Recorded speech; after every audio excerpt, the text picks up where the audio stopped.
उवाच जगत्प्रभुं देवदेवम् अनन्तम् पुरुषोत्तमम् स्तुवन्नाम सहस्रेण पुरुषस्तततोत्थितः तमेव चार्चयन् नित्यम् भक्त्या पुरुषम् अव्ययम् ध्यायन् स्तुवन् नमस्यम् च यजमानस्तमेव च अनादिनिधनम् विष्णुम् सर्वलोकमहेश्वरम् लोकाध्यक्षम् स्तुवन् नित्यम् सर्वदुःखातिगो भवेत्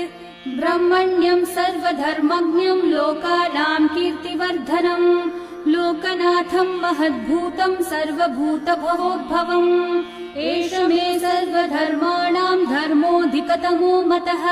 यद्भक्त्या पुण्डरीकाक्षम् स्तवैर्रच्चैर्नरः सदा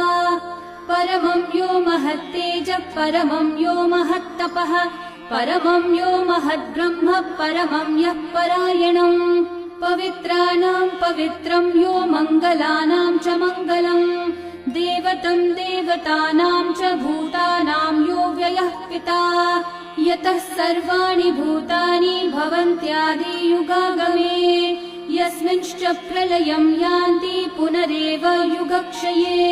तस्य लोकप्रधानस्य जगन्नाथस्य भूपते विष्णोर्नाम सहस्रम् मे शृणु पापभयापहम् या